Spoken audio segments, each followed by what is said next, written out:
Hello বন্ধুরা, আমি দীপ আর তোমরা শুনছো ভূতবং, ভূতের রাজ্যে সকলকে স্বাগত।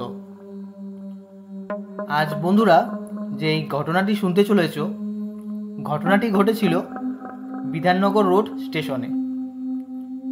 ঘটনাটি যেমন ভয়ঙ্কর তেমনই ইমোশনাল, আর এই ঘটনা থেকে আমাদের কিছু শিক্ষণীয় ব্যাপারও আছে। ঘটনাটি ভূতবঙ্গে শেয়ার করেছে নদিয়ার বাতকুল্লা থেকে অনিকের পাঠানো ঘটনাটি শোনার আগে বন্ধুরা, তোমরা যারা এখনও পর্যন্ত ভূতবং চ্যানেলটিকে সাবস্ক্রাইব করোনি তারা সাবস্ক্রাইব করে দাও আর নোটিফিকেশন বেলটিও ক্লিক করে রেখো, যাতে ভূতবংয়ের ঘটনা আসার সাথে সাথেই তোমাদের কাছে নোটিফিকেশন চলে যায়। আর যারা ফেসবুক থেকে দেখছো তারা ফলো করে দিও। তাহলে চলো বন্ধুরা, আর দেরি করছি না, আজকের মূল ঘটনায় আসা যাক। নমস্কার দীপদা, আমি অনিক সুর নদিয়ার বাতকুল্লা থেকে বলছি। আমি তোমার ভূতবংয়ের একজন নিয়মিত শ্রোতা।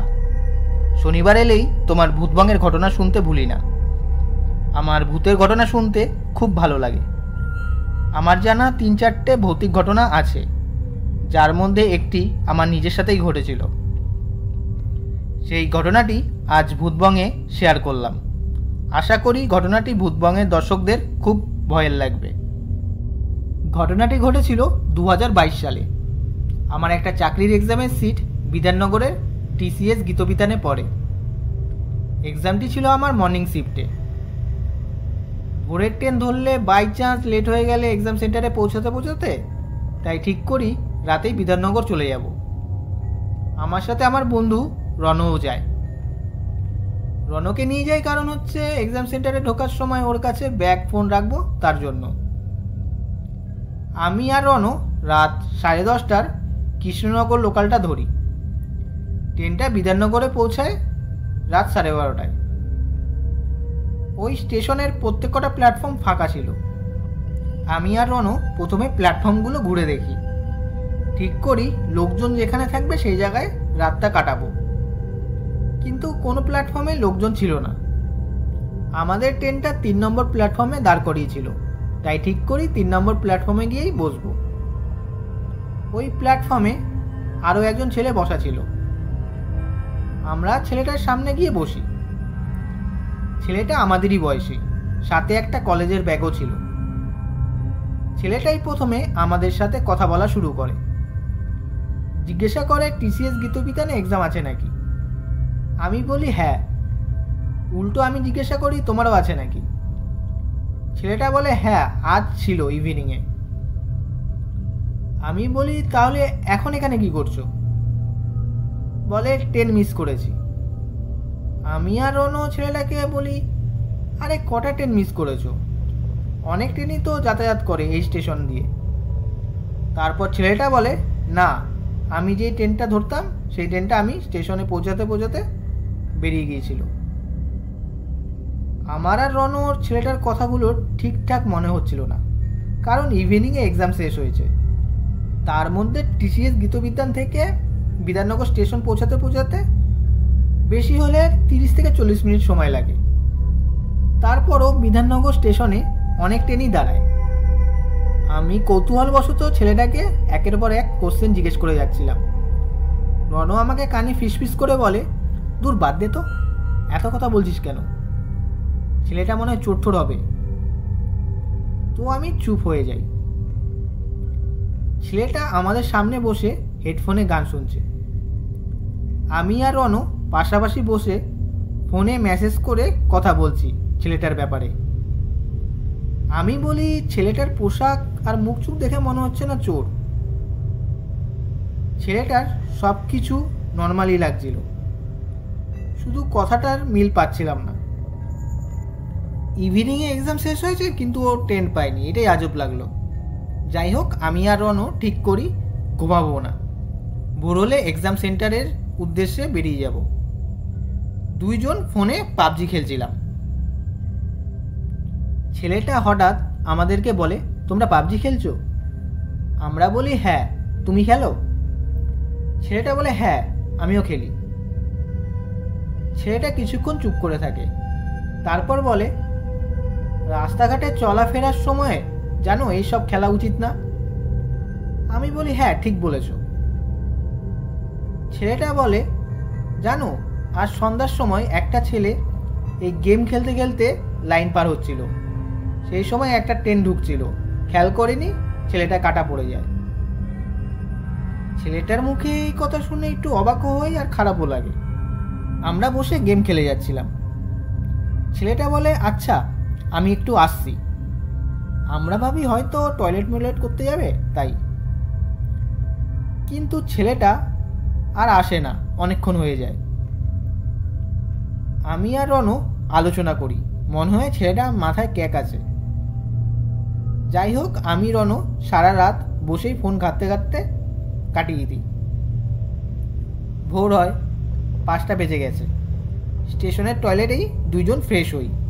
তারপর দেখি এক এক করে সব ক্যান্ডিডেট আসছে। চা বিস্কুট খেয়ে আমি আর রনু অটোতে উঠি এক্সাম সেন্টারে যাওয়ার উদ্দেশ্যে। আমাদের সাথে আরও একটা ছেলে ওঠে। ছেলেটারও সেম জায়গায় এক্সাম। কিন্তু এখানে যে একটা মিরাক্কেল ব্যাপার ঘটে যাবে আমি আর রনু আশা করিনি। ছেলেটা দেখি নার্ভাস টাইপের, কাঁদো কাঁদো ভাব। আমি ছেলেটাকে জিজ্ঞাসা করি, ভাই তোমার কিছু হয়েছে? ছেলেটা বলে, জানো কাল আমার একটা বন্ধু এক্সাম দিতে এসেছিল এখানে, ফেরার সময় এখানে লাইনে কাটা পড়ে যায়। আমি আজ এক্সাম দিতে আসতাম না, বাধ্য হয়ে এলাম। কাল সকালেও আমার বন্ধুটার সাথে দেখা হয়েছিল। এই বলে ছেলেটা হাউমাউ করে কান্না শুরু করে দেয়। আমারও খুব খারাপ লাগে। আমি বলি, হ্যাঁ শুনেছি, একজন বলল কাল একটা ছেলে গেম খেলতে খেলতে লাইন পার হচ্ছিল, সেই সময় কাটা পড়ে। এই পর্যন্ত সব ঠিক ছিল। ছেলেটা নিজের থেকেই ফোন বার করে ওর বন্ধুটার ফটো দেখায় আমাদের।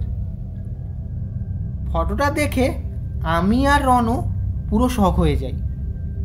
কি বলবো, মাথা কাজ করছিল না আমাদের। ফটোতে দেখি সেই ছেলেটা যে রাতে আমাদের সাথে বসা ছিল। আমি ফটোটা দেখে ছেলেটাকে বলি, রাতে আমাদের সাথে কি ঘটলো এটা তাহলে? ছেলেটা বলে, কি ঘটেছে তোমাদের সাথে? আমি তারপর ছেলেটাকে বলি, তোমার এই বন্ধুই আমাদের সাথে বসা ছিল, ওই বলেছে একজন লাইনে কাটা পড়েছে। ছেলেটা আমাদের মুখে এই কথা শুনে নিজেও হতবাক হয়ে যায়।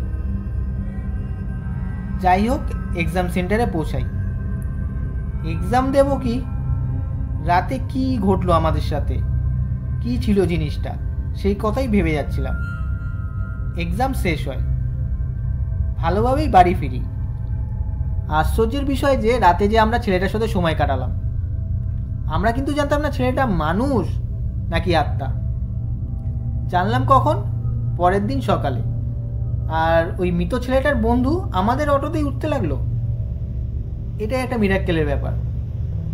সকাল অবধিও আমরা জানতাম না যে ওই ছেলেটা ভূত ছিল, অলৌকিক কিছু ছিল। জানলাম কখন?